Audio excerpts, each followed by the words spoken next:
प्रकृति के कुछ नियम हैं जो हर देश, काल और परिस्थिति में लागू होते हैं। हर जीव की आवश्यकताएं उसके परिवेश के अनुसार बदलती रहती हैं। यदि कोई व्यक्ति जेल में बंद है तो वो यही सोचेगा, काश उसे बाहर निकलने का अवसर मिले, या कम से कम एक बार परिवार वालों से बात करने दिया जाए। ऐसे व्यक्ति के लिए रोजगार, मुफ्त बिजली, मुफ्त पानी जैसा कोई मुद्दा नहीं होगा।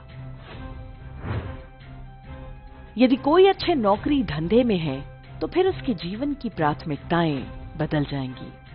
वो बड़ा घर, बड़ी गाड़ी इत्यादि के बारे में सोचेगा। विश्व के सबसे क्रूरतम तानाशाह इस नियम का सबसे अधिक चतुराई के साथ दुरुपयोग करते हैं। यदि किसी राज्य में जनता को भोजन के लिए तरसा दिया जाए, फिर वहां का राजा उन्हें एक रोटी दे, स्वाभाविक है जनता उस राजा को अपना भगवान मानेगी। यही वो मूल मंत्र है जिसके दम पर कोई तानाशाह अपने देश पर लंबे समय तक शासन करने में सफल हो जाता है। जनता जब भूखी रहेगी तो उसके लिए सबसे बड़ी आवश्यकता रोटी होगी। इसके आगे वो कुछ नहीं सोच पाएगी, न पुल और सड़कें, न रोजगार, न कानून व्यवस्था। जो भी उसे रोटी देगा वो मसीहा कहलाएगा। उन्हें ये कभी अनुभव नहीं होने पाएगा कि जो तुम्हें रोटी दे रहा है वही तुम्हारी इस हालत का दोषी है। स्वतंत्रता के बाद नेहरू गांधी परिवार ने यही तरीका अपनाया। उन्होंने इसे समाजवाद का नाम दे दिया और इसी के दम पर 70 वर्ष तक वो देश पर निष्कंटक राज करते रहे। कभी किसी ने सोचा ही नहीं कि हमारे देश में सड़कें क्यों नहीं हैं, राशन, गैस सिलेंडर और यूरिया के लिए पूरे दिन लाइन क्यों लगानी पड़ती है, हर वर्ष दंगे क्यों होते हैं। गुजरात की नई पीढ़ी को नहीं पता होगा, लेकिन पुराने लोग जानते हैं कि 1992 से पहले क्या स्थिति हुआ करती थी। अहमदाबाद और सूरत जैसे शहरों में आए दिन कर्फ्यू लगा रहता था। बाहर से जाने वालों को पहले किसी को फोन करके पता करना होता था कि वहां सब ठीक तो है। ये सब अनायास ही नहीं था। वास्तव में कांग्रेस हमेशा से एक बड़े शानदार पैटर्न पर काम करती रही है। लोगों को भूखा रखो, गरीब रखो, दंगे कराओ और फिर गरीबी हटाओ का नारा दो। गड्ढे खोदने के लिए मनरेगा जैसी योजना दो। फिर व्यक्ति सोचेगा, अरे वाह, कांग्रेस कितनी अच्छी है, हमें गड्ढा खोदने का काम दे रही है, हमारी गरीबी हटाने की बात कर रही है।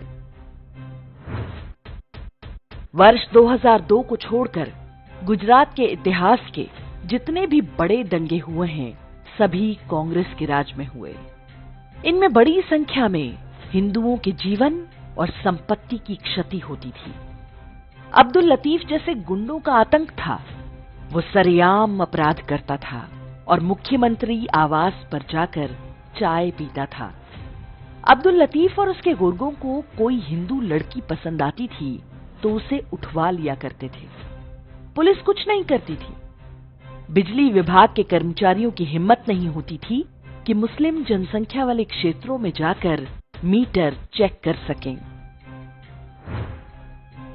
तभी बीजेपी ने कहना आरंभ किया कि वो सत्ता में आई तो अब्दुल लतीफ का एनकाउंटर करवा देगी। सत्ता में आते ही ये प्रण पूरा भी हुआ। अब्दुल लतीफ और उसके गुर्गों का सफाया कर दिया गया। वो समय था जब गुजरात के लोग सोचते थे कि रोजगार, बिजली, पानी ये सब बाद की बात है। पहली आवश्यकता शांति और सुरक्षा है। आपको बता दें कि इसी हत्यारे अब्दुल लतीफ का महिमा मंडन करते हुए शाहरुख खान ने रईस नाम की फिल्म बनाई थी। शाहरुख खान भी कांग्रेस के उसी तंत्र का हिस्सा है जिसने अब्दुल लतीफ जैसे मजहबी अपराधी को जन्म दिया था। लगभग 3 दशक से कांग्रेस गुजरात की सत्ता से बाहर है। अब उसी की विचारधारा नया भेष धरकर आम आदमी पार्टी के नाम से आई है। वो लोगों को तरह तरह के लालच दे रही है। ये वही पार्टी है जिसके विधायक और पार्षद पर हिंदुओं के नरसंहार की योजना बनाने के आरोप हैं। पंजाब में सत्ता में आए तो खालिस्तानी आतंक दोबारा सिर उठाने लगा। यदि वो गुजरात में आए तो वही करेंगे जहां से कांग्रेस ने छोड़ा था। जिन्हें अब भी समझ में नहीं आ रहा, उन्हें झारखंड की स्थिति देखनी चाहिए। कैसे वहां पुलिस पर हमला करने वाले दंगाई को मुख्यमंत्री के विशेष विमान से दिल्ली भेजा जाता है। कैसे बच्चों के सरकारी स्कूल रातों रात मदरसे में बदल जाते हैं। लेकिन जिस गरीब असहाय लड़की को जिहादियों ने पेट्रोल डालकर जला दिया, वो उपचार के अभाव में तड़प तड़प कर मर गई।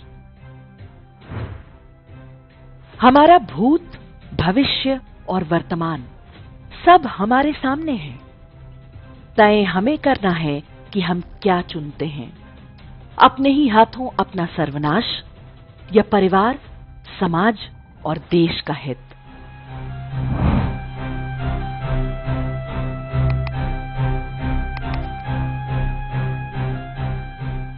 इंडेक्स ऑनलाइन के वीडियो समाज को समर्पित हैं। आप इनको डाउनलोड करके जैसे चाहे वैसे प्रयोग कर सकते हैं। चाहे तो आप हमारे टेलीग्राम चैनल से जुड़ सकते हैं। वहां सारे नए पुराने वीडियो आपको मिल जाएंगे। हमारे सोशल मीडिया लिंक हर वीडियो के डिस्क्रिप्शन में होते हैं। हमारा एकमात्र उद्देश्य हिंदू समाज को जागृत और एकजुट करना है। इसमें सहभागी बने। धन्यवाद।